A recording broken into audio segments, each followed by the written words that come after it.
রাধে রাধে বন্ধুরা, কৌশিক কবির ইউটিউব চ্যানেলের আরও একটি নতুন শর্টসে আপনাদেরকে অনেক অনেক স্বাগত। আমরা এখন সাপুজি পালনজির রোড থেকে সোজা ইলিটার রোড হয়ে সোজা স্কনের দিকে যাচ্ছি। এখানে উল্টো সাইডে আছে VLS গ্লোবাল স্কুল। এটা বাচ্চাদের বেশ ভালো স্কুল। এখানে এই গ্রামে খুব সুন্দর পেঁপে গাছ, কচু গাছ, সজনে পাতার গাছ আছে। এই যে গ্রামের বাড়ি, এই যে আছে গ্রামের পুকুর।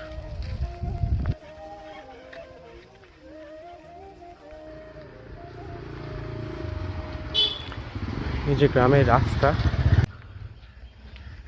এই দেখুন, এই কলা গাছ থেকে কলা ধরেছে। গরুরা সব সকালবেলা চারা দেওয়া হয়েছে, এখানে গরুরা ঘাস খাচ্ছে।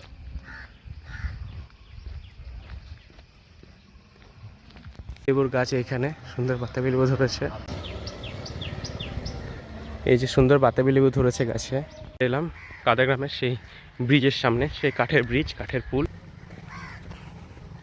এই ব্রিজের জলে দেখতে পাচ্ছেন, নিচের জলে যেগুলো আছে সেগুলো পাট গাছ। সেগুলো এখানে প্রথমে পচানো হবে, আর তারপর আমি দেখিয়েছিলাম পাট চাষিরা কীভাবে সেই পাট গাছ থেকে পাট বার করে সুতোগুলো। এরকম খড় পালই করে রাখা হয়েছে, যেখানে সমস্ত ধান থেকে যে খড় তৈরি হয় সেগুলোকে জমা করে রাখা হয়।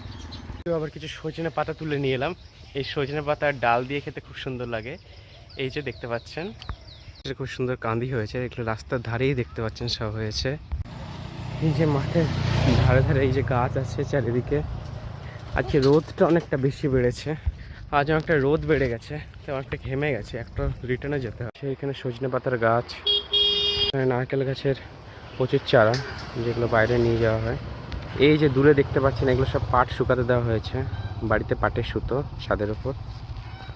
এই যে চলে এলাম দক্ষিণায়ন, আর দক্ষিণায়নের মোড় থেকে আবার ফেরত যাচ্ছে আমরা সাপুজির দিকে। এই যে এইদিকেও সুন্দর কলা গাছ, আর এই সাইডেও কলা গাছ, দু সাইডে প্রচুর কলা গাছ আছে। দূরে এলিটার বিল্ডিং, আর পেছনে একদম সাপুজির বিল্ডিং। একদম সাপুজির সামনাসামনি পৌঁছে গেছি, এবার বাড়ির উদ্দেশ্যে রওনা দিচ্ছি।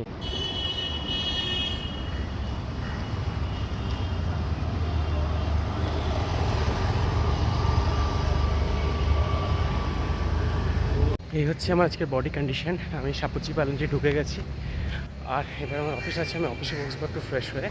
আজকের মতো ব্লগটা এখানে শেষ করছি। রাধে রাধে।